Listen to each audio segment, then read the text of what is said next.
Good morning. I'm Savannah Sellers. I'm Joe Fryer. Right now on Morning News Now, terror on the train. The latest developments this morning surrounding yesterday's horrifying rush hour shooting at a Brooklyn subway station. 10 people shot, more than a dozen injured. The NYPD says a person of interest has now been identified and the manhunt is on. What we know about Frank James and the keys to a rented U-Haul van found near the scene. Also this morning, covering up a resurgence of COVID cases from coast to coast. Now, some cities and school districts rethinking their relaxed rules on masks. With infections up more than 15% nationwide over the last 2 weeks and death counts dropping, the question now, is the worst behind us? We've got expert analysis of this latest uptick later in the hour. Charged comments, ramping up rhetoric from President Biden directed at Moscow and his Russian counterpart Vladimir Putin. Commander-in-Chief referring to Putin as a dictator and later doubling down on labeling Russia's atrocities in Ukraine a genocide. The evidence is mounting, and we're going to only learn more and more about the devastation. So what does this sharpened rhetoric mean for the hopes of diplomacy down the line? Our expert weighs in. Plus, inflation nation, soaring prices at the pump, the produce aisle, and beyond, driving many Americans to the brink of frustration. So how can you save? We've got some tips to help you manage your family's costs at home, at the supermarket, and on the road. Good to have you with us on this Wednesday morning. We begin with that terrifying mass shooting at a Brooklyn subway station. 10 people shot, many more injured trying to escape. Now, police are searching for the gunman who is still on the run. Now they've released the name of a person of interest. NBC News correspondent Jesse Kirsch is in Brooklyn with the latest. Police believe they have the gun used in this violent rampage, as well as a hatchet, fireworks, and more smoke canisters. But they do not have the person responsible for this violent attack.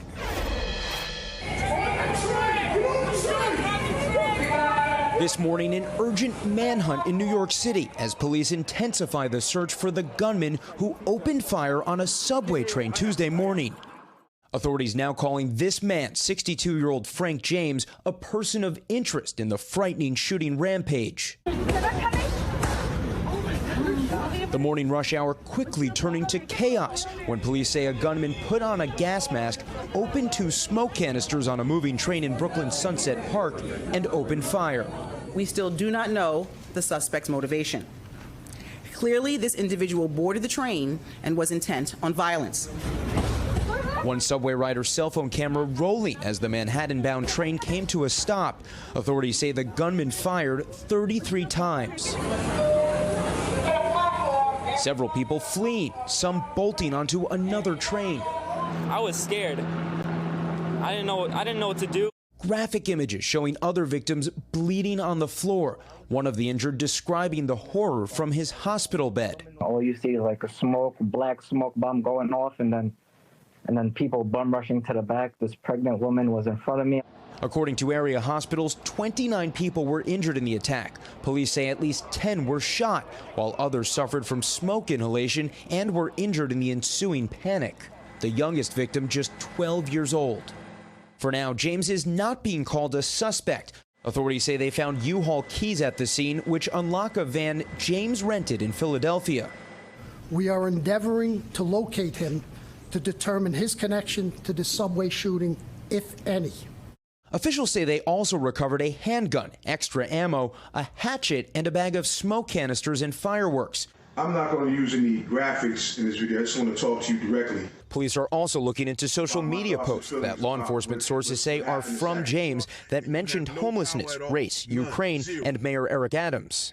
Police don't believe this was an act of terrorism, but cities nationwide are on alert until the gunman is caught. And less than 24 hours after this rampage, the subway station here on 36th Street reopened. People back on their morning commutes. I went down to the platform, and if you were not following this story yesterday, looking around, you would have no idea what kind of violence had unfolded there yesterday. Back to you. Wow, Jesse, thank you so much. In the wake of the subway shooting, Mayor Eric Adams told Today anchor Savannah Guthrie he's considering new safety measures for the nation's busiest transit system. There's some new technologies that are out there that we have been looking at that we believe could enhance and improve our safety. They're already being used at ball fields. They're being used at some of our local hospitals. And so we are going to explore all new methods to improve the safety. Remember, we're using an antiquated method that's been used the same way for hundreds of years. It's time for us to match technology with safety, and I'm going to explore that. Let's bring in NBC News law enforcement analyst Cedric Alexander. Good to have you with us, Cedric. So let's start with the shooter. I mean, New York has the biggest police force in the country. Is it surprising that the gunman was able to get away at the scene? No, it's not surprising whatsoever, particularly if you have a planned attack, which it appears that he had planned to do. So he probably had planned out his entrance, his exit, decoyed himself on that plane in a workman's vest. To blend in. And of course, all this is very telling. But here again, this is a person of interest that need to be found and questioned and talked to so that they can potentially establish some probable cause here. So there's a lot that's being worked on, as we hear about every day. But there's also a lot that's going on behind the scene. And I am confident that within some period of time, this gentleman is going to be located and he'll be questioned. Let's talk about the investigative work. We know an MTA surveillance camera in the station was not working at the time. Clearly, that's a huge obstacle. Still, we do have this person of interest now. How do investigators go about trying to figure out who they're looking for here? Well, having a couple of cameras out is not going to make or break this case whatsoever. There's going to be other technology, such as cameras that are going to be in other locations. Down there by the train, and of course, once upstairs on the street, they'll be able to utilize any footage from buildings, from stores, from homes, wherever they can find evidence. And plus, we also have to consider forensics evidence that is being collected, along with witness evidence that's being collected, and along with also social media information that can be garnered around his account. So all this is going to be part of the initial investigation. But until this person of interest is located, talked to, and continued evidence is collected, they'll be able to make a case, hopefully at some point, or identify the person and persons involved in this horrible act. We just heard a moment ago from New York's Mayor Eric Adams. He's a former police officer. He has said he believes the shooting was meant to terrorize subway riders, but authorities have said the attack is not being considered an act of terrorism. What is the difference, and why isn't this, at least right now, being considered a terrorist act? Well, first of all, we're getting into semantics, and we constantly find these semantics anytime these types of attacks take place. But quite frankly, if you look up the word terror, it means exactly that. The root of that word is terror. And you frighten people, you scare people, you put people in a place of discomfort and harm. That is terrorizing people, whether it's done by foreign or domestic foe. At the end of the day, people are afraid, people are running, people are excited, people even lose their lives, and people are exposed to a type of trauma that the average person is not exposed to. All of that is terror. So the semantics of this, quite frankly, really doesn't matter. It's terrifying. Cedric Alexander, we appreciate your expertise as always. Thank you. Inflation is skyrocketing, hitting a 41-year high while costs are up across the board. Energy is the biggest contributor, with prices jumping 48% year over year. Now the White House is taking steps aimed at trying to bring down fuel costs before that busy summer travel season. NBC News correspondent Tom Costello joins us now from a gas station in McLean, Virginia with more. Hey, Tom, good morning. Yeah, good morning. So you're right. I mean, we are seeing inflation across the board. Everything, housing and maybe used cars and a new car and food. But as you mentioned, gas prices are really driving the surge in inflation. We saw it peak in March. The hope is that it's going to improve. But right now, the Biden administration adding an ethanol blend to the summer gasoline mix, hoping to bring gas prices down. Most of experts think the impact of that will be rather minimal. Many Americans have known it for a long time, but now it is official. Inflation is skyrocketing, hitting 8.5% last month, the highest since 1981.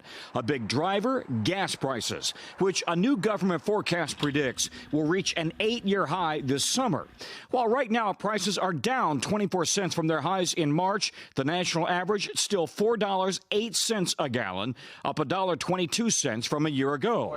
Now, the Biden administration administration is announcing a temporary summertime waiver to allow for the sale of E15, a blend of gas with 15% ethanol. Even if it's an extra buck or two in the pockets that they fill up, will make a difference in people's lives.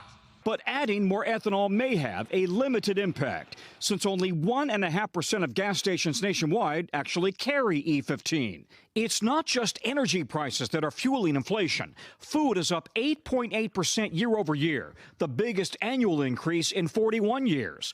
One expert noting it's costing the average household $327 more per month to purchase the same goods and services as last year. A gallon of milk has climbed 57 cents, eggs up 42 cents, and a pound of ground beef 49 cents higher. You know, everything else is going up too, but that's meat. That is the biggest price hikes I'm seeing. Meanwhile, as airlines gear up for the summer season, domestic tickets are now averaging $342 round trip. That's up 35% from last year. Fewer seats than before the pandemic and higher jet fuel prices are sending ticket prices soaring. Please line up right here. You're probably going to pay a little bit more than you would have in the past. So, you know, you need to look to be flexible, potentially consider alternate destinations. Yeah, a lot of economists this morning are predicting that maybe March was the peak for inflation. It's not going to drop off immediately, but hopefully we're on the downslope. President Biden suggesting this is Putin's price hike, but a poll by NBC News suggests most Americans are really not buying that completely. Only 6% of Americans completely blame President Putin. Many, if not most, suggest the president's policies play a role here. Guys, back to you. All right, Tom, thank you so much. And stick around because we're going to have more tips on how you can save a little later in the hour. For the first time since the war in Ukraine began, President Biden has accused President Putin of committing genocide. The comments come as Russian forces closed in on the eastern Donbas region, tighten their grip on the southern city of Mariupol. NBC News foreign correspondent Molly Hunter has more from Kyiv and a warning. Her report contains images some may find disturbing. This morning, Russian troops are surrounding the southeastern city of Mariupol. The mayor there says an estimated 100,000 people remain trapped inside that city. Really hard to know, though, if that number is accurate. Ukrainian officials, though, tell NBC News there is no way out for them today. There are no humanitarian corridors in effect. This morning, more Russian troops moving towards eastern Ukraine as Ukrainians brace for the next phase. In these newly released Maxar satellite photos, the U.S. intelligence contractor says Russian military vehicles can be seen just an hour from Ukraine's eastern border. This comes as Russian troops close in on the city of Mariupol. The death toll there, the mayor says, likely more than 20,000. In the Kyiv region alone, officials say the bodies of more than 700 people have been identified, and that's not including hundreds still missing. For the first time, President Biden calling the atrocities in Ukraine genocide. None of it should hinge on whether a dictator declares war and commits genocide in half a world away.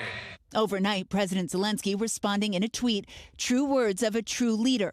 On Tuesday, Putin's closest ally in Ukraine, Viktor Medvedchuk, was detained by Ukrainian troops. Overnight, Zelensky proposing to swap him for Ukrainians captured by Russia. And here around Kyiv, as the grim work of counting the dead continues, volunteer paramedics are racing to reach those still living who have been without medical care for the last 6 weeks. Andy McClum from Quebec was a combat medic in Afghanistan, woke up 3 weeks ago and decided she had to be here. I said to myself, this is really bothering me. This is wrong. So I thought at least I can try to do something. They're going village to village today, asking local troops here if there's anyone left. It's amazing to see people smile still. You know, really amazing. What's the reaction when people come, when they see you guys? It's like when you go to Grandma and Grandpa's house. They greet you. They love you. I've been kissed so much, even though I don't understand what they're saying, but they don't understand what I'm saying, but they're so happy that there's somebody here to come see them. But even as the war moves east, no one here is letting down their guard. Now, we are traveling with those paramedics today. We're just east of the capital, as I mentioned, very close to the main road that links the capital to the Russian border. In Kharkiv overnight, it is intensifying there. Officials there say more than 20 people were killed in the last 24 hours. And as the war ramps up in the east, it looks like they are going to get more help. Officials tell NBC News there may be another U.S. military aid package coming as early as this week. And 2 U.S. officials say that could be worth more than $750 million. I'll send it back to you. All right, Molly Hunter in Kyiv, thank you. And let's get more on the situation in Ukraine with Michael O'Hanlon. He's a senior fellow at the Brookings Institute. Michael, thanks for being with us. So first, I want to get your reaction to these comments from President Biden accusing Vladimir Putin of committing genocide in Ukraine. We've heard sort of this string of anti-Putin rhetoric from him that's sort of gotten increasingly stronger.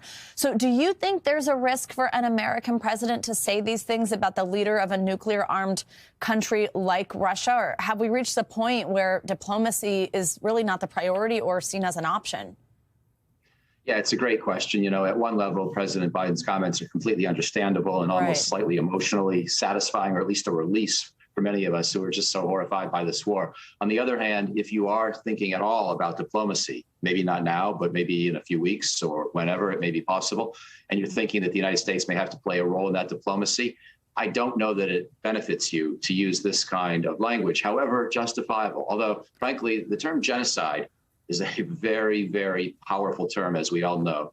And as bad as the Ukrainian war has been so far, I would not use the word genocide. I would talk about mass killings. That's bad enough. But we don't actually know for a fact, at least from what's in the unclassified open literature and discussion, what Putin has personally authorized versus what some of his abysmal commanders have decided versus what some of the troops who are scared for their own lives and lashing out have done. So I don't think we can accuse Putin personally of genocide with any kind of legally sustainable case. And I'm not sure it's diplomatically wise to use that phrase. Yeah, let's turn now to the situation there on the ground, the warfare. It's looking more and more like the besieged city of Mariupol could fall soon. And this comes as Moscow claims that some Ukrainian troops there are surrendering. Walk us through that capture. I mean, obviously, there's not much left of the city, but how important would that be? Could it impact Russia's sort of fortunes, turn the tide for them in that broader Donbass region? You know, on the one hand, if it were in Russian hands, it could begin to establish this infamous land corridor they're thinking about developing. And you could imagine that being a necessary precondition for Putin to be willing to do a deal, because at least he's got his minimal objectives, Ukraine agreeing to stay neutral and a land corridor to Crimea. On the other hand, the Ukrainians, having died so valiantly in such large numbers for this city, I think you're going to be hard-pressed to concede Mariupol. And I don't know that we should pressure them. I think I'm in favor of trying to, influence the way the Ukrainians negotiate on certain issues. They're asking for security guarantees, for example, from the United States. I don't think we should provide those or offer to provide those. But I can't ask them to give up Mariupol, and I don't think they would. So I'm not really sure it helps get us to an end game. That's a really good point. And Michael, I do also want to get your thoughts on Ukraine arresting the leader of the largest opposition party. This pro-Russian politician had been under house arrest, as we were discussing last hour, before the war broke out, having been accused of treason. Now, last month, President Zelensky suspended 11 opposition parties, including the largest one. This is the kind of crackdown Russia sort of is usually accused of. Should we feel uneasy about this? Does it harm Ukraine's image as a democracy? Or what do you think? And tell us a little bit more details about these particular people and parties.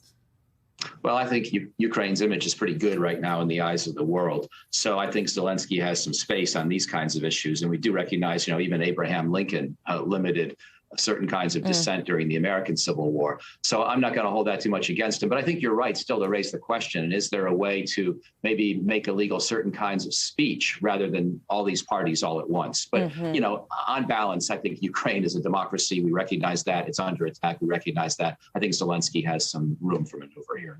Really important context. Michael O'Hanlon, thank you so much. We appreciate your time. Thank you. Time to get a check on your morning news now. Weather with NBC News meteorologist Michelle Grossman. Hey, Michelle.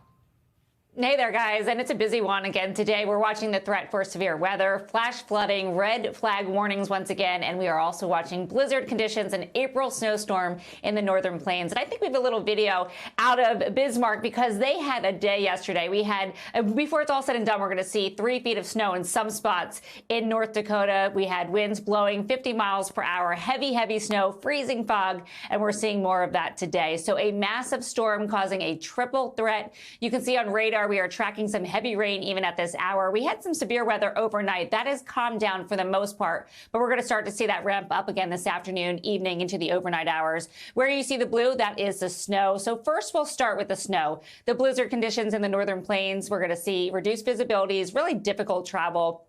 And we could see an additional 10 to 20 inches of snow possible, especially where you see the purple because we have a blizzard warning there. And then we have critical fire danger. This is also part of this storm system. So we have really gusty winds, really dry conditions, and those strong winds will spread fire really rapidly. Extreme dry humidity levels from the central and southern plains into parts of the southwest. And then we also have the severe weather threat once again. 4th week in a row, 3rd day this week. We're looking at the chance for strong tornadoes, widespread wind damage with winds gusting near 75 miles per hour. And we could see the risk for EF3 or greater tornadoes from the Ohio Valley down to parts of the south. That's going to be a big thing we're going to watch today, along with those really gusty winds. That could cause damage on its own. And also large hail. We've seen that the past 2 days. We're going to see that once again today. Opposite extremes, too, in terms of the temperatures, guys. Finally feeling like spring in the Northeast. Back to you. We'll take it. All right. Yeah, exactly. Yeah. For sure. Thanks, Michelle. Finally.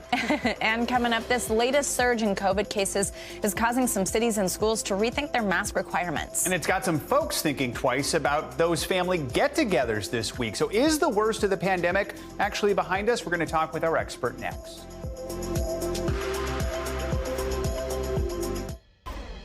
Welcome back. COVID cases are again on the rise across the country, and it comes as schools go into spring break and families get ready to travel for holidays. That has some cities considering a return to some of those pandemic precautions. Yeah, one city bringing back mandates is Philadelphia, and that's where we find NBC News correspondent Emily Aketa. Emily, good morning. Good morning to you both. Well, that mandate will come back into play in just the next few days. But for now, all eyes are on the CDC, which is expected to make a decision on whether or not to keep the federal mask mandate in place while traveling on planes and trains. This comes as the debate over pandemic precautions intensifies yet again. This morning, COVID infections are climbing in nearly half the country. But with a big drop-off in testing, the nation's top doctors warn it certainly is being undercounted. Today's infection rate is nothing like we saw in the winter, when daily counts topped 800,000. But as cases trend upwards, experts are watching closely. If there is an uptick in severity in the sense of hospitalizations, we may need to reinstitute some of the mitigations. And that's already happening. A growing list of colleges now reinstating mask mandates indoors. George Washington University going just a single week without requiring masks before reversing course. What contributed to the back and forth there? We're starting to see evidence of transmission in the classroom, small clusters of cases that we had never seen before amongst students. The highly contagious BA2 subvariant now makes up 86% of new cases. The highest rates are in the Northeast, where Boston's mayor is encouraging but not requiring masks at Monday's Boston Marathon. And Philadelphia is set to become the first major U.S. city to bring back its indoor mask mandate the same day. Do you think others will follow suit? Yeah, I do. I think we need to get used to the up and down of the mandates. It's probably the new normal. In neighboring New Jersey, Governor Phil Murphy says he wasn't expecting Philly's reversal. I'd be shocked if we put a mandate like that in place in New Jersey. A new Axios poll shows less than 1 in 10 Americans now consider COVID a serious crisis, as a pandemic-weary country fights to find normalcy. If you are vaccinated and you are boosted, and you have a very low risk that there's going to be a problem, that you should just go about and enjoy the holiday season, be it Passover or Easter. And the CDC says vaccinations are on the rise. The number of shots going into Americans' arms daily has doubled in the last 2 weeks. That's in large part due to boosters. Still, less than half of fully vaccinated Americans have gotten 1 dose of the booster. Guys. All right, Emily, thank you so much.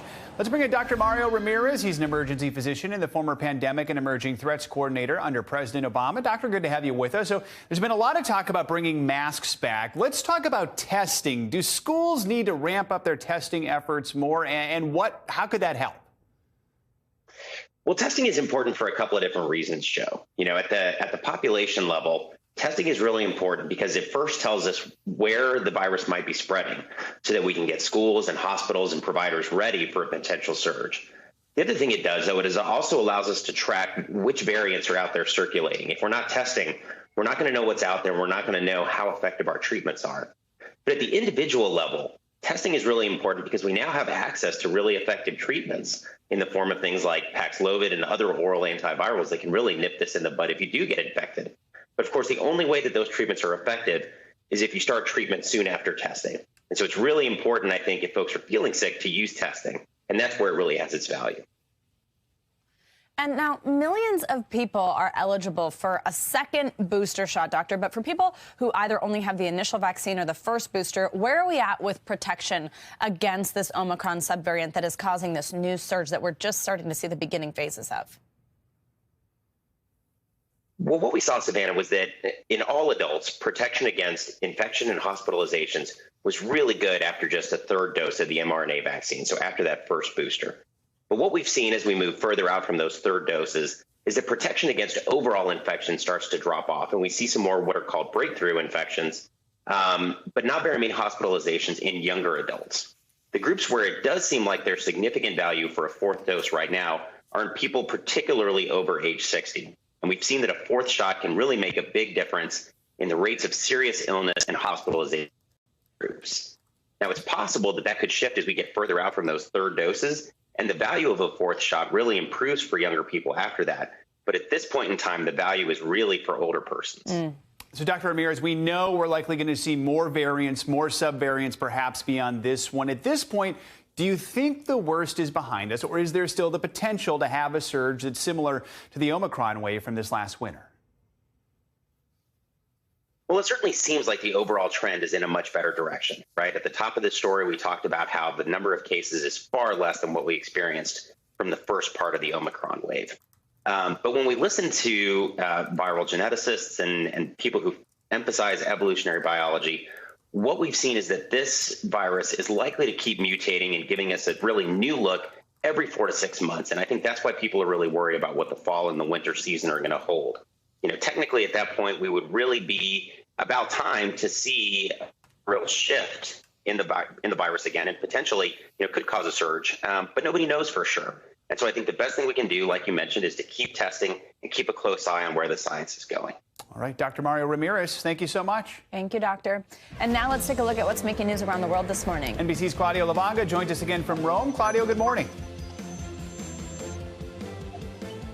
Hey guys, good morning. Well, let's start off with some breaking news coming out of Egypt, where the authorities say that a truck and a tourist bus have crashed, killing at least 10 people, including 4 French and 1 Belgian national.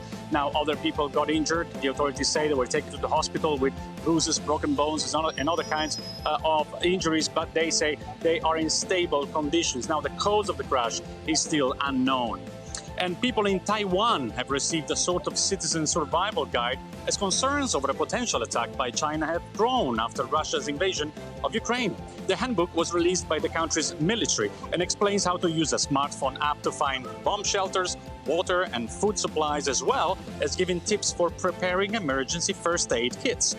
And scientists in Britain have launched a biobanking scheme in an effort to save koalas from extinction.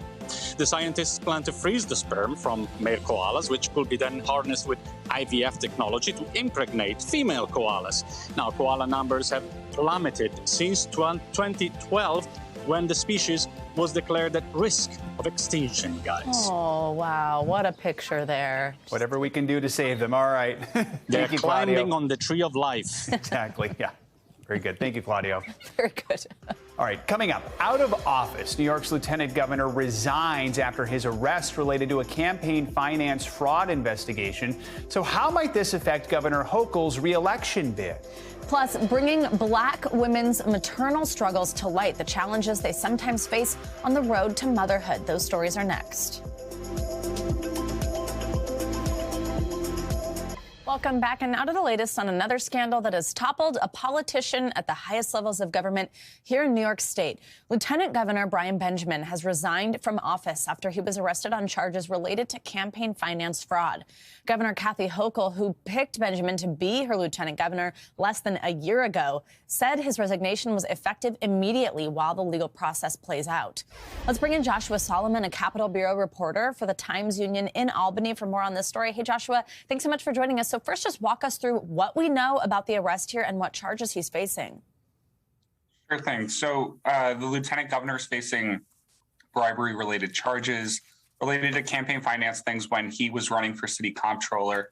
But some of the issues are also a matter of what the Southern District called a matter of cover-up, and that was leading up to the time at which he was nominated and accepted as lieutenant governor, which was this fall. And so during that time period, he not only tried to take, according to the Southern District, exchange a grant for campaign money, he also tried to cover that up. And now, Joshua, we know Governor Hochul, had pledged to clean up Albany and turn the page after, of course, the scandal that was Andrew Cuomo and his flame out sort of there as his time as governor. How much will this arrest impact that? I mean, again, she picked him just a year ago. And what could it mean for her chances of being reelected in November? Well, the one good thing for her is that, unlike with the president, the lieutenant governor and the governor don't run on a joint line. So it's two separate lines, which is a good thing for the governor. But nonetheless, obviously, it harms her in terms of this was her pick. She pledged that this was the person. She rolled it out in big fashion in Harlem with this former state senator. But the curious part here is the fact that he's probably going to be on the ballot anyway. New York has some interesting laws that leads to that if you're on the ballot, unless you die or move out of state, you're going to stay on that ballot. Wow, that is pretty interesting. And also, do we know if the governor's considering any possible replacements right now? Is that something she'd do? So it seems like she may, but she also doesn't have to. New York has a rich history of letting the majority leader of the Senate act as an interim lieutenant governor. It's not a necessary position to fill. So she could leave it blank. She could also fill it and then have that person run something as wild as a write-in campaign for the June 28th primary. There are a lot of interesting political maneuvers that could happen forward. Absolutely. And a lot going on in our state. Joshua Solomon, thank you so much. Absolutely. Thank you. It's Black Maternal Health Week in the United States, which is shining a light on the challenges, even dangers, many Black women face on their way to motherhood. NBC News correspondent Blaine Alexander takes a closer look. India Sneed Williams dreamed of having another baby. She was 34 years old when she was diagnosed with cervical cancer last year. But she says the real heartbreak was when her doctor told her she needed a hysterectomy, taking away the hope of another child. It was not presented as an option. There were no other alternatives presented to me. But her family urged her to get a second opinion. That changed her life. The doctor reviewed my record. She did agree that a hysterectomy was probably the best route. But what she did say was, we also have an egg retrieval program that we'd like to put you into. I never had to ask for it. She started the egg retrieval process, but learned, amazingly, she and her husband had conceived their daughter, Amani, naturally. Doctors delayed her cancer treatment while she carried. Amani was born 8 weeks premature. She's doing well now, but India says there was one notable difference between her first doctor and her second. My white doctors were pushing me towards hysterectomy, gave me no alternatives, whereas my Black doctor heard me, received me, and directed me to alternatives. She is not alone on her difficult road to motherhood. Every year, Black women are 3 times more likely to die during childbirth. It's a danger that stretches through all stages, from conception to postpartum care. According to the U.S. Commission on Civil Rights, Black women are more likely to have severe complications after leaving the hospital. Why the glaring disparity? Experts say there are multiple factors: access to health care, underlying health issues, and implicit bias. Is this a crisis? I would say that it's a reality. How many months pregnant? Dr. Renita White is a board-certified OBGYN in Atlanta. She's delivered thousands of babies throughout her career, including mine. Do you have some patients who seek you out specifically because you're a Black woman? Oh my gosh, absolutely. I have so many patients who come to say, not only do I want a female doctor, but I want another Black doctor who may understand or listen to me. The Biden administration has labeled this a priority, earmarking nearly $3 billion for things like rural maternal health care and implicit bias training. And at least 5 states have expanded Medicaid coverage for postpartum care from 2 months to a full year, with more states on the way. I really urge patients to have these really candid conversations about what can I do to make sure that I'm safe in pregnancy, but also doctors to consider what can I do to be a better provider or to make sure that I'm taking care of my patients. Our thanks to Blaine Alexander for that important report. The Department of Health and Human Services released a report back in December that showed 720,000 Americans would benefit from Medicaid's postpartum coverage plan if it were adopted in all 50 states. That's pretty amazing. Coming up on this hour of Morning News Now, more from our own Al Roker's exclusive interview with former President Obama and his post-White House Passion Project, a new streaming series on preserving our environment for the future. And tips on how you can manage your money a little better with inflation on the rise. That's coming up after the break. We're back now with an NBC News exclusive, Al Roker's interview with former President Obama. He made protecting the environment a priority while he was in office. Now he's out with a new Netflix series taking us to iconic national parks while delivering a call to action on how we can preserve them for future generations. Al spoke with the former president about the show and his life since leaving the Oval Office. Here's some of that interview. Yeah. How's it feel being in this national park? Well, you know what?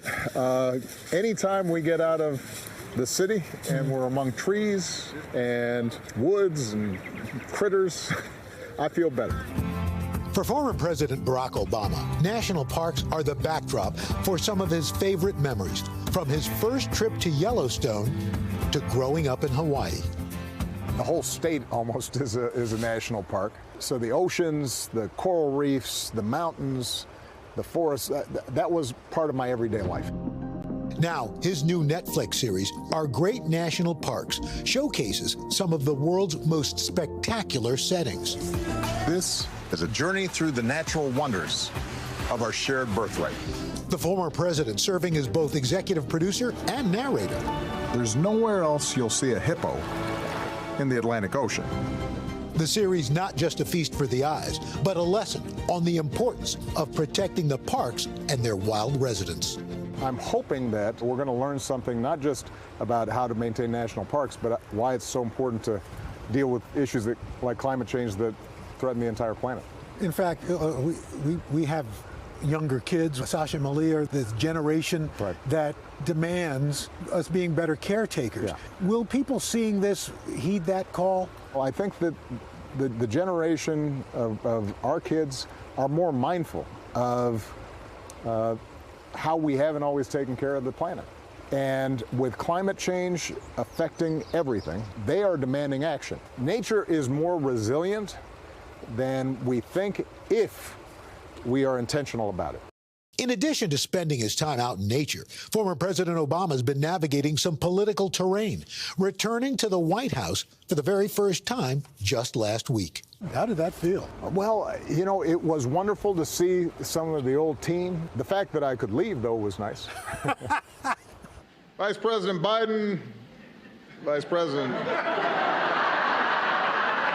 When you made the Vice President Biden joke, were you a little surprised that people are like, hey, what's up with that? No, you know, look, President Biden and I have an extraordinary friendship as well as a professional relationship.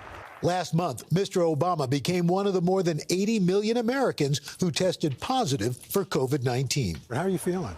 I feel fine. I was fortunate that I did not get it until I had been vaccinated, I had been boosted, and I barely had symptoms. Post-presidency, how has life changed for you, Michelle, Sasha, and Malia? There's nothing that compares to the privilege and honor of serving the American people in the highest office of the land. You know, there are times where I miss the work. I don't miss the hoopla, though.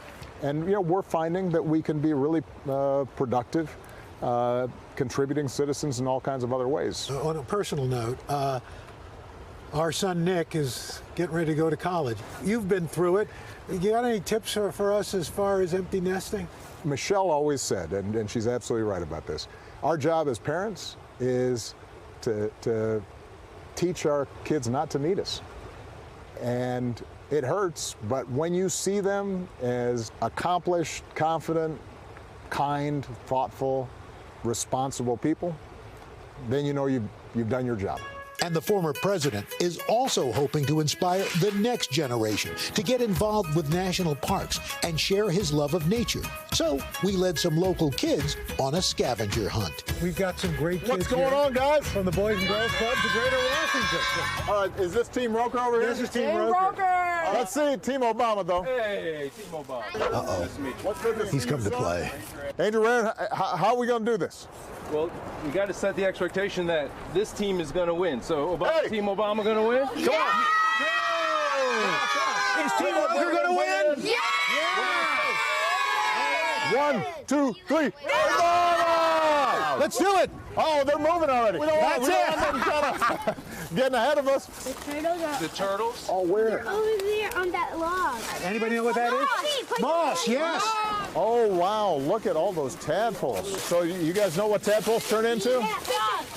They turn into frogs. Have we seen any birds? You see any? So this is now spring migration for birds. Does everybody know what Ranger means when he says migrate? Is that they move to a different place. So I was in Hawaii, and I saw a bunch of whales that migrate they swim all the way down from Alaska. And then they swim all the back. I was born in Hawaii, yeah. That's amazing. It starts with like an H and like in a Honolulu. Yeah, very good. Thank you. So you know more than some people about where I was born. So this is skunk cabbage, guys. Oh, my. That's not good. Woo! That is stinky. Cabbage! Everybody point at the cabbage.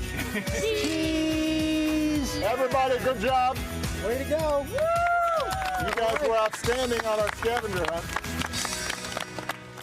The series Our Great National Parks premieres today on Netflix, and the former president is not stopping with the show. He's launching the Wild for All initiative, which encourages people to get outside and learn more about nature conservation. What a great interview there. Now it's time for our CNBC Money Minute, the biggest financial headlines of the day and why they matter to you. Bertha Coombs is back with another read on the economy. Bertha, good morning. Yeah, Joe and Savannah, the headline of the day is record producer wholesale inflation. The producer price index coming in with a gain of 11.2% year over year for March. And, compare that to the fact that we saw the consumer price index up about 8.5%. So they're not passing all of those costs on to us on the consumer side. One silver lining in the numbers, we saw some numbers come down when it comes to egg, beef, and fruit and vegetable prices on the wholesale level from February to March. So maybe that increase is leveling off a bit. Nonetheless, again, a record 11.2% year over year gain for wholesale inflation. Meantime, Elon Musk is now facing a lawsuit over his investment in Twitter. The suit alleges Musk illegally delayed the public disclosure of his big stake in the social media platform so that he could buy more shares at lower prices. The lawsuit accuses Musk of violating a legal deadline to reveal that he had amassed a stake of at least 5%. Musk didn't actually disclose his position until he'd almost doubled that stake to more than 9%. That strategy, according to the lawsuit, hurt other investors. YouTube is back online after an outage disrupted certain features for thousands of users across the platform. Users were unable to log in, switch between accounts, or use the navigation bars. Several also reported problems with accessing YouTube TV. It's unclear what caused that outage. And if you want your breaking news on Snapchat, well, the platform is making it easier. It's rolling out a new product to make it easier for news publishers to upload content in real time as stories break. Axios reports more than 40 news publishers, including ESPN, The Wall Street Journal, Washington Post, and TMZ, will use a feature called Dynamic Stories. That lets them publish to Snapchat using an RSS, or really simple syndication feed. That's what that stands for. Stories will post to Snapchat Stories through the Discover platform. Snapchat will sell video ads and share the revenues with the publishers. Someone earlier this morning was joking, hopefully they don't have one of those funky features when they have the breaking news coming on. That would be a little embarrassing if it looked like a cat or something. Absolutely. But I'm all for news on Snapchat. That's a big part of my job, so love to hear it. Thanks, Bertha.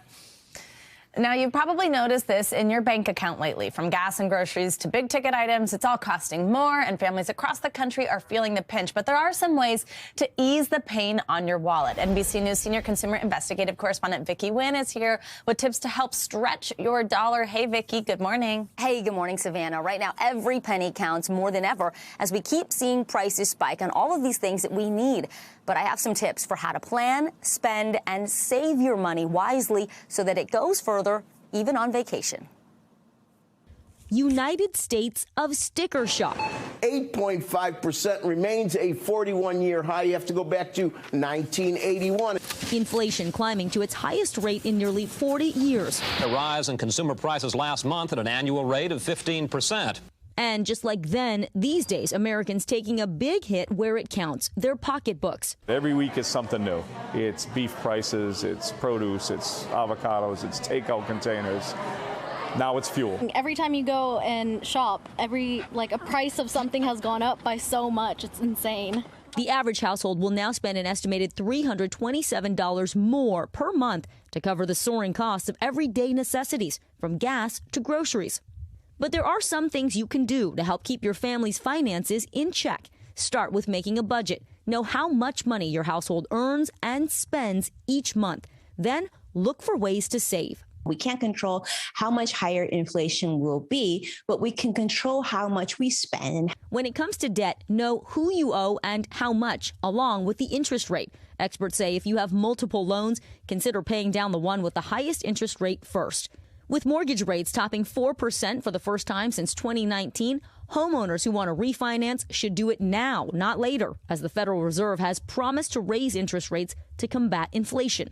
You might be in a better situation to lock yourself into a mortgage that you can afford long term. Despite a recent cost of living boost to Social Security benefits, experts also suggest planning more for the future so you don't outlive your money. Try to fund and add more on a tax-deferred basis into a Roth IRA, traditional IRA, 401k. And no need to let inflation stop your family vacation. If you do a little smart planning with points and miles, there's a lot that you can do without really breaking your budget.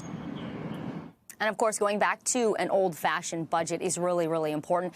Experts also told us when it comes to making big investments like a car or a new computer, even though prices are higher right now, you do need to think about your personal situation and how essential that purchase is for your day-to-day life. If it's something you really need, even though it is a good time to cut back on spending, ultimately, you've got to buy the things that you need. Just be smart about where you get that money, and remember that loans cost more now. Absolutely. Savannah. Such good advice there, Vicki. So much for so many Americans to think about. Thank you so much. Coming up, brotherly love shining through times of hardship. One St. Louis pastor's life-saving mission to keep family intact. That story is after the break.